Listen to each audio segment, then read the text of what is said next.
Que faites-vous dans la vie? Cette question, en règle générale, quand nous la posons, nous avons comme réponse: je travaille chez un tel, je suis tel ou tel, j'exerce en qualité de.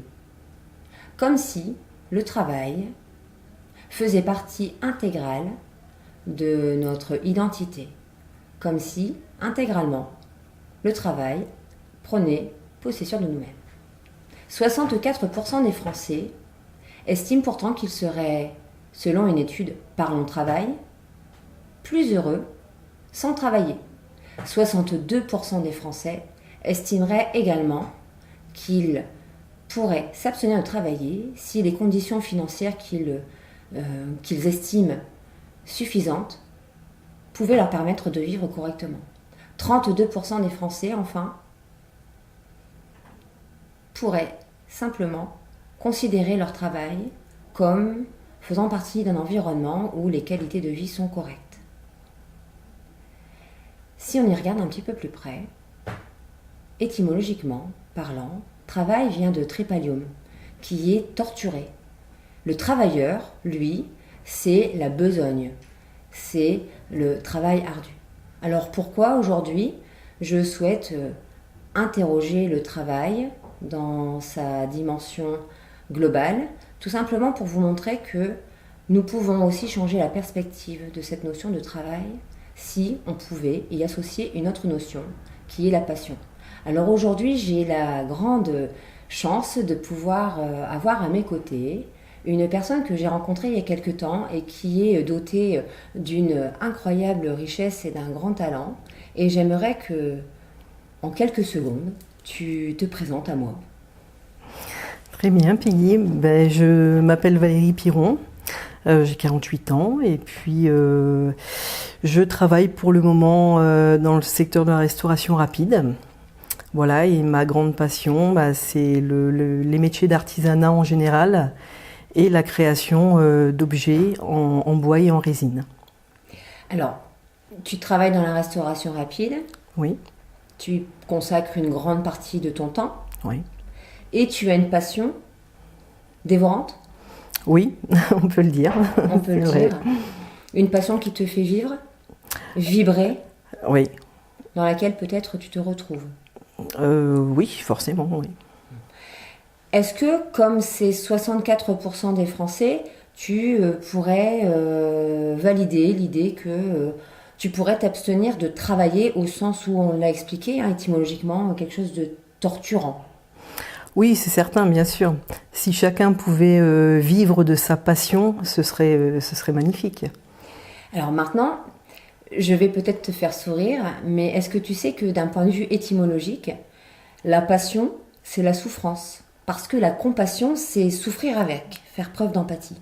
Alors, est-ce que, au travers de ta passion, qui est la création de bijoux, et on va en parler un petit peu plus après, est-ce que tu as l'impression d'exprimer une certaine forme de créativité et donc de souffrance? De souffrance, c'est difficile à dire. En fait, je le fais instinctivement, je dirais. L'expliquer, c'est pas évident. D'accord, eh bien, on va essayer de comprendre tout ça ensemble. Oui. Ta passion, c'est la création. Dans quel état d'esprit tu es lorsque tu crées?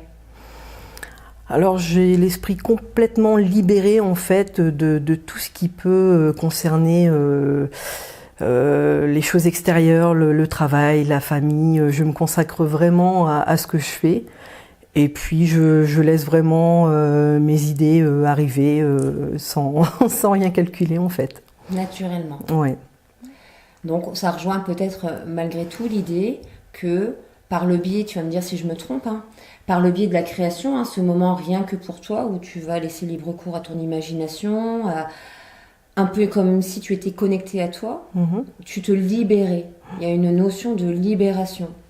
Donc, est-ce que tu crées est-ce que tu as des moments bien particuliers dans lesquels tu aimes créer? Disons que en fin de journée, je me sens plus en train à créer, effectivement, ouais. c'est mon moment de détente en fait. Donc ouais, surtout après une journée de travail, je vais m'isoler dans ma pièce et je vais créer. Donc c'est comme si toute ta journée, tu passais du temps au travail, qu'on peut considérer comme quelque chose d'alimentaire? Oui, complètement. C'est quelque chose que tu as choisi? Par le biais des études, oui, on peut dire ça, oui. Donc, par le biais de tes études, tu es rentré dans quelque chose où tu pensais peut-être créer aussi. Bon, d'accord, c'est de la restauration rapide, mais il y a une forme d'art dans la cuisine. Oui, tout à fait. On appelle ça les sandwich artistes aussi d'ailleurs. Ah bon? Oui, tout à fait. C'est intéressant. Ouais. Donc tu as une âme d'artiste, une âme de créatrice. Peut-être, oui, sans le savoir. Alors, il y a une idée assez préconçue qui dit que les passions sont souvent dévorantes et qu'elles dévorent et du temps et de l'argent. Est-ce que tu es d'accord avec cette croyance? Alors du temps, oui, évidemment, puisque plus on crée et plus on a envie de créer. Je crois que ça c'est un cercle vicieux. Mais en termes d'argent, forcément, ça a des conséquences sur le budget qu'on s'octroie au départ. Et puis oui, plus on crée, plus on va, bien sûr. D'accord. Donc tu as choisi une voie qui te permet de vivre correctement, de pouvoir, d'un point de vue alimentaire, subvenir aux charges de la vie de tous les jours. Tout à fait. Et tu as ce qui aujourd'hui te nourrit, cette passion qui te permet de te libérer, de te détendre, surtout après une journée de travail où tu n'as pas forcément été toi-même. Alors, cette passion, comment elle t'est venue? Alors, cette passion, tout simplement, il y a 2 ans, bêtement, en allant un peu surfer sur le net, j'ai vu des choses qui m'intéressaient. Et puis, au fur et à mesure de mes recherches, j'ai vraiment fini par me dire, je vais essayer, pourquoi pas. Donc, et puis cette notion aussi d'artisanat, je pense la tenir un peu du côté maternel aussi. Enfin, mon grand-père maternel créait également, puisque lui, il était menuisier ébéniste de métier. Donc peut-être est-ce dans les gènes, mais je ne sais pas. Passion, lien de filiation. Oui. Et en créant, tu as l'impression d'avoir peut-être reçu un savoir-faire spécifique. Tu as vu ton grand-père? Non, je l'ai très peu connu malheureusement, non. Il y avait des objets autour de toi dans ton environnement familial plus jeune? Oui, tout à fait. Il a créé une maquette en bois. Je ne sais plus de quelle échelle, mais c'était quelque chose d'assez impressionnant puisqu'il a mis pratiquement 25 ans à construire. Ouais. Et il a passé toute sa vie dessus en fait pour créer cette œuvre. Au service d'une œuvre. Oui, tout à fait. Ouais. Et qui est où aujourd'hui cette œuvre? Elle a été exposée au Canada. Ouais. Et puis on a perdu malheureusement la trace de cette œuvre. Et actuellement, je ne sais pas du tout où elle est. J'ai des photos.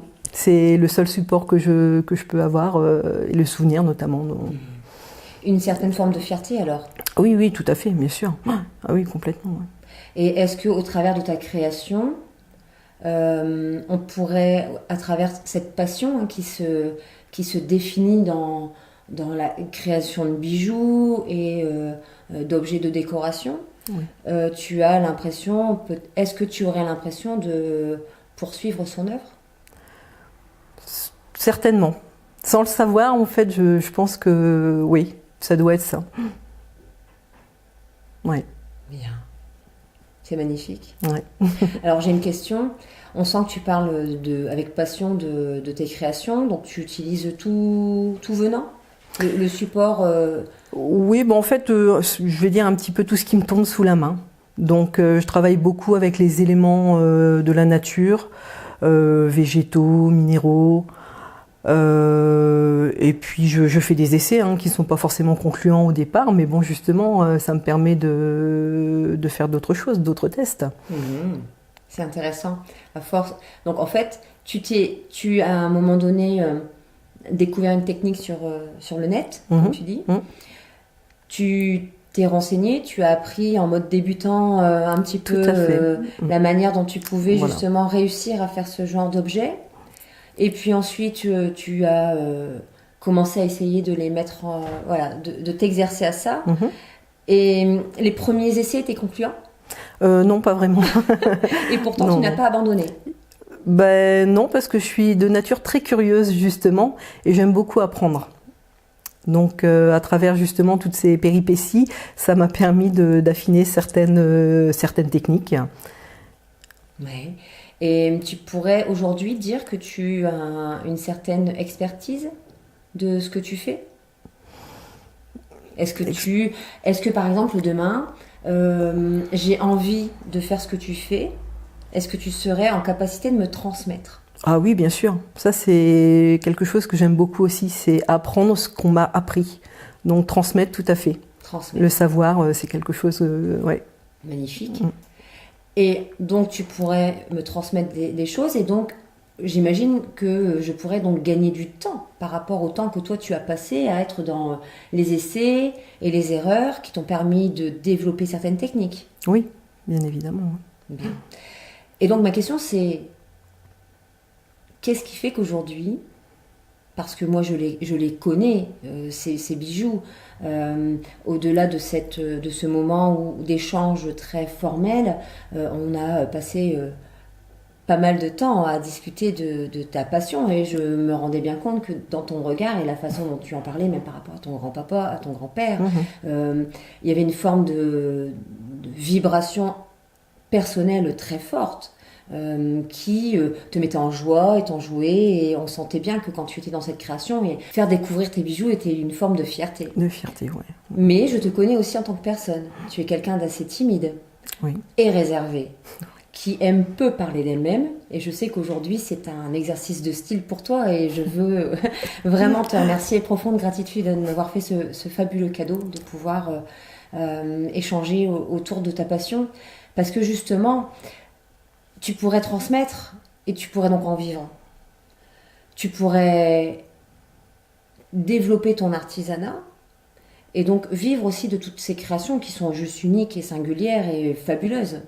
Parce que tu vois bien que sur le net, comme tu le dis, eh bien, toutes ces créations se vendent et ont un prix. Ouais. D'ailleurs, quand je te demandais si tel et tel produit avait un prix, tu pouvais plus ou moins me donner le prix. Sauf que quand je te demandais de m'en vendre, il était hors de question de me vendre quoi que ce soit. Ouais. Qu'est-ce qui fait que tu as un métier alimentaire qui te permet de vivre, mais que tu as cette passion avec laquelle tu pourrais vraiment t'épanouir, et pourtant, on ne franchit pas. Est-ce que tu pourrais me dire, est-ce que tu sais pourquoi, qu'est-ce qui fait que tu n'oses pas ? Alors c'est tout simple, le fait de ne pas me lancer, simplement, c'est déjà la peur de l'échec. Et puis la partie pratique, c'est pas un souci, mais alors toute la partie administrative aussi, forcément, qui en découle quand on veut créer son entreprise. Donc c'est quelque chose d'assez compliqué et pour lesquels je ne me sens pas forcément les épaules encore suffisamment solides pour me lancer dans cette aventure. Les épaules solides, pourtant, tu as découvert une technique que tu ne connaissais de nulle part il y a 2 ans et tu t'es lancé. Tu as peur de l'échec, mais malgré tout, tu as pu à un moment donné faire des essais et des erreurs et des essais et des échecs et ressentir une certaine forme d'insatisfaction de toi-même. Pour quelqu'un qui n'a pas confiance, ça peut être perturbant, mais malgré tout, tu as continué. Et dans ce que tu me dis, la peur de l'échec. On se rend bien compte que devant tes créations, tout le monde reste un peu estomaqué. Malgré les encouragements que tu pourrais ressentir, toujours tu restes sur cette réserve. Oui. J'ai vraiment beaucoup de mal à me lancer, effectivement. Ouais. Et qu'est-ce qui pourrait faire que demain, tu puisses te lancer ? C'est une très bonne question. Le fait d'être poussé, d'être aidé, soutenu, effectivement, d'être connu aussi. Bon, c'est vrai que dans son entourage proche, la famille, les amis nous le disent, mais bon, on se dit c'est pas un regard forcément objectif. Et le fait donc de faire découvrir, comme j'ai pu te montrer mes créations, à des personnes que je ne connaissais absolument pas, c'est vrai que c'est encourageant et c'est ce qui peut aussi me permettre peut-être de franchir le pas. Et tu vas le franchir ? Pour le moment, je ne sais pas encore. Je ne sais pas encore. Alors, est-ce que tu as l'impression de rester dans ta zone de confort ? Oui. Ouais. Parce que peut-être que l'idée qu'on se fait du travail, c'est quelque chose de laborieux, qui torture. Passer de la passion où tu n'as pas de contrainte à un travail dans ta passion pourrait te limiter. Une forme de pression que tu n'arriverais peut-être pas à gérer. Ouais, peut-être. Ouais, je pense que c'est peut-être ça aussi.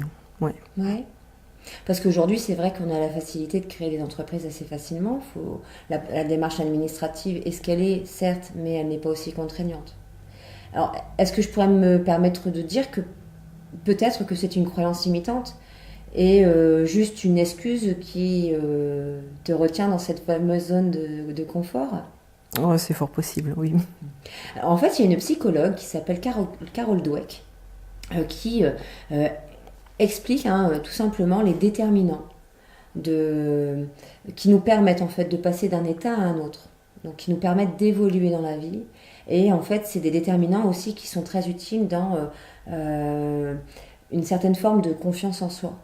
Et elle explique que il faut craindre sa zone de confort et embrasser sa zone d'inconfort. Est-ce que tu es d'accord avec ça? Oui, bien sûr.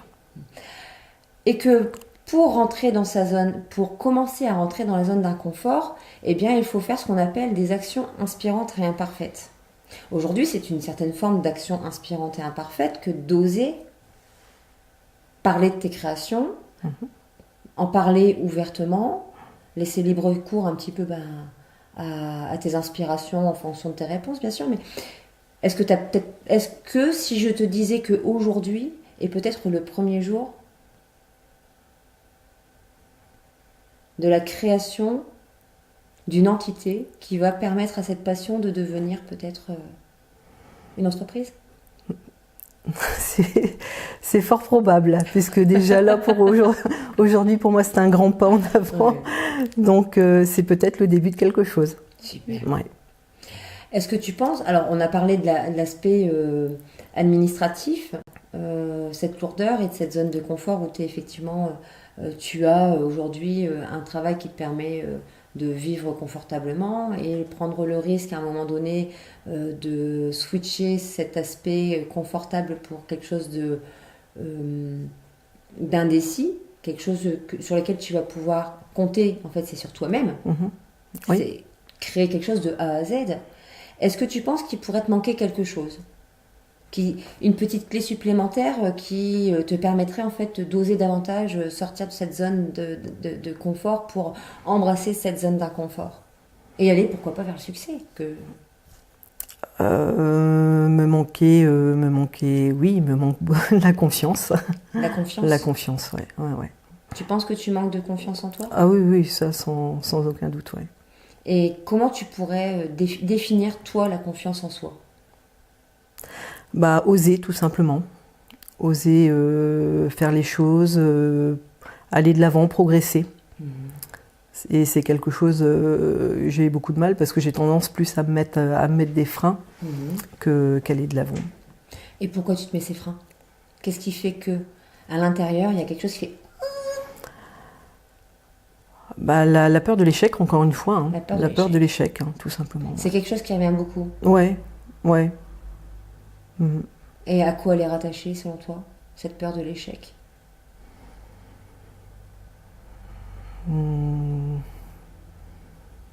Je sais pas. Non, je sais pas, j'arrive pas. Ça a toujours été? Oui. Oui, ça a toujours été. Ouais. T'étais une bonne élève quand t'étais enfant?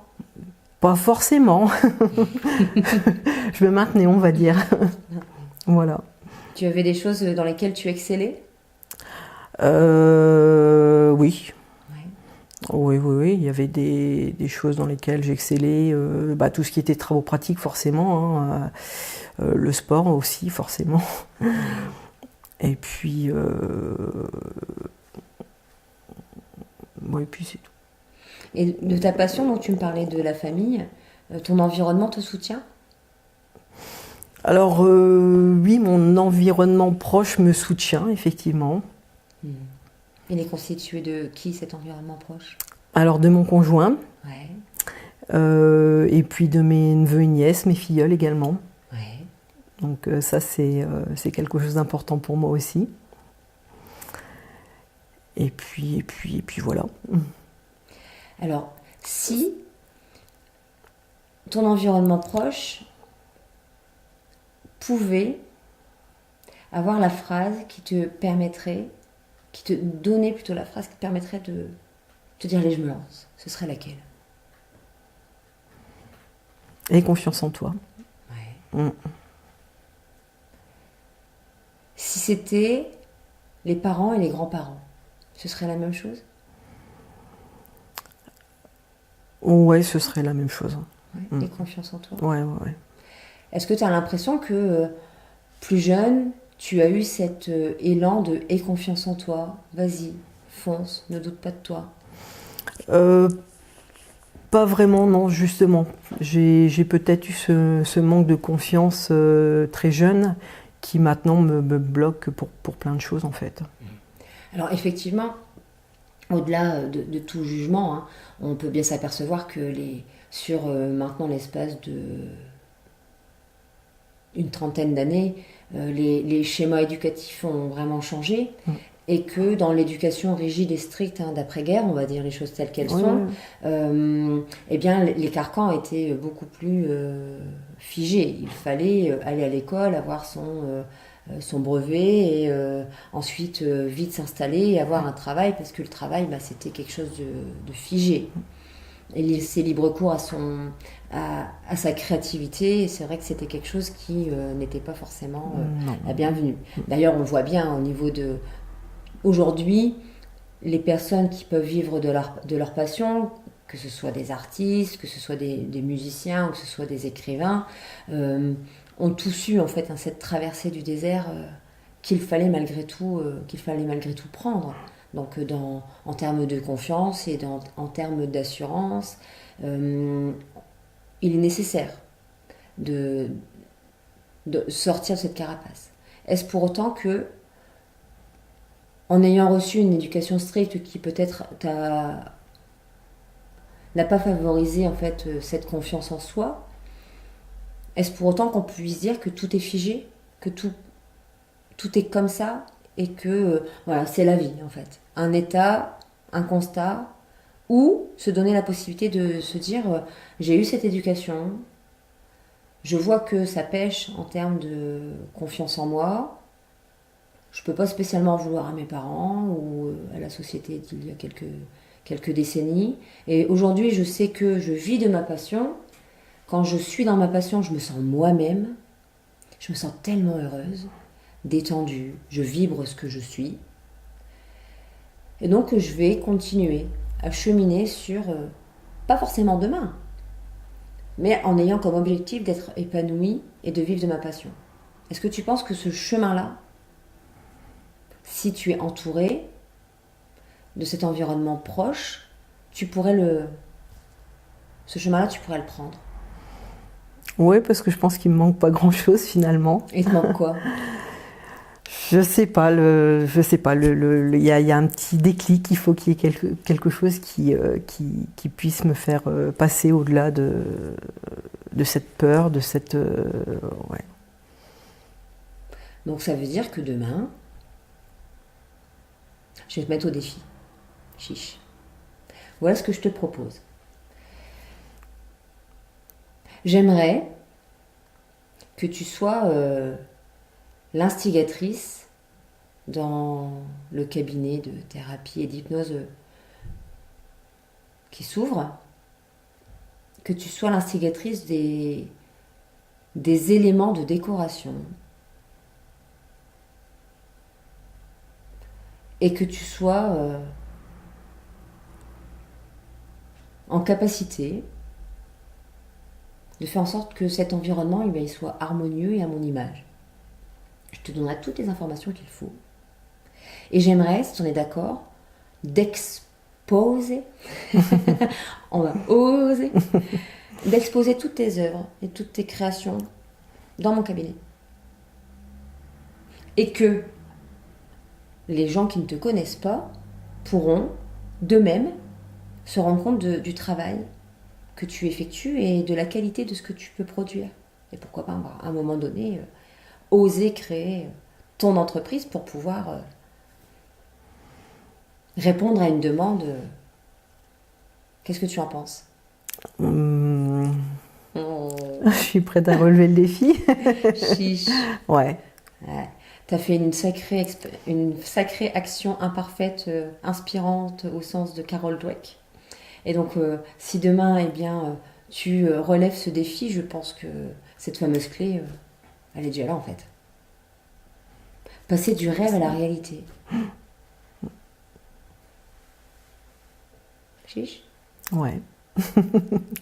Chiche. Parfait. Merci. Merci à toi. Merci à toi. On peut se rendre compte que le chemin du succès et du bien-être peut parfois être laborieux, mais peut-on aussi dire que parce que justement il y a des échecs, parce que justement parfois on n'ose pas, que ce chemin-là, c'est juste celui qu'il faut prendre. On a pu voir au travers différents portraits que oui, effectivement, il faut pouvoir sortir de sa zone de confort. Mais pour pouvoir sortir de cette fameuse zone de confort, il faut donc s'en apercevoir. Qu'est-ce que la zone de confort? Eh bien, c'est simplement dans cette zone où les choses fonctionnent parfaitement, où on est en mode expert, mais on ressent aussi ce petit quelque chose qui nous permettrait peut-être d'avoir un petit peu plus. Être un peu plus en phase avec ses envies, un peu plus en phase avec ses besoins, pour accéder à un épanouissement un peu plus important. Être réellement soi, heureux, équilibré et aligné. Dans nos vies aujourd'hui, nous sommes bien souvent agités, nous sommes bien souvent surmenés, pour ne pas dire surbookés. Alors nous effectuons les choses de manière automatique, comme s'il fallait produire. Toujours produire un petit peu plus, et davantage chaque jour. On a les contraintes, on a les corvées, on a les obligations. Il y a tous ces il faut, je devrais, je dois. Mais dans tout cela, on se perd parfois. On perd le sens de ce que l'on fait et on perd le sens de soi-même. Et on minimise, bien souvent, cet aspect pourtant primordial de notre vie. On n'a pas forcément toujours les conditions de vie, de nos rêves. Les conditions de vie dans notre réalité extérieure, avec un travail parfois difficile, des conditions de famille compliquées. On est toujours en quête et en cherche du bonheur. Mais pourtant, nous continuons dans cet état d'agitation et dans ces conditions de vie à se maltraiter. Parce que nous oublions une chose, c'est que les conditions de vie, ce ne sont pas la vie. La vie, c'est ce qu'on est. Alors sortir de cette zone de confort, craindre cette zone de confort pour tenter d'embrasser cette zone d'inconfort, au sens de Carol Dweck, c'est simplement oser faire ces fameuses petites actions imparfaites, qui nous donnent beaucoup de plaisir, qui nous permettent d'être dans la présence et qui nous donnent aussi ce je ne sais quoi d'enthousiasme qui nous fait vibrer et qui nous font penser que la vie est belle. Au travers le portrait que l'on vient de découvrir, on peut se rendre compte qu'une passion existe, qu'elle nourrit l'intériorité, qu'elle nourrit l'esprit et qu'elle laisse libre cours aussi au génie et à la création. Et que bien souvent, on a toutes les composantes pour réussir, toutes les connaissances et le savoir et l'expertise. Et pourtant, des clés manquent. Alors il n'est plus question de chercher à évoluer, à perfectionner les techniques pour oser sortir enfin de son petit cocon et de s'exposer. Il y a aussi une question de confiance en soi. Dans un précédent portrait, celui de Vincent, on avait pu observer que c'était justement une passion qui s'était établie sur une certaine forme de souffrance, un manque de confiance en lui, un manque d'image positive, et aussi l'idée qu'il pouvait renvoyer l'image de quelqu'un de chétif et malade, qui l'ont poussé à développer une passion dévorante pour le sport jusqu'à en faire une activité reconnue, puisque vous l'avez découvert. Et si ce n'est pas le cas, je vous encourage à aller regarder cette vidéo qui est sur cette page, sur cette chaîne. C'est aussi un critère, la confiance en soi. En tout cas, aujourd'hui, eh bien, je souhaite encore une fois te remercier, Défi lancé, qui sera respecté et honoré. Et il ne reste donc plus qu'à te remercier, te souhaiter bon vent sur le chemin de la confiance pour te permettre une vie encore plus épanouie et éblouissante qu'elle ne l'est aujourd'hui. Merci à toi, Peggy. Merci.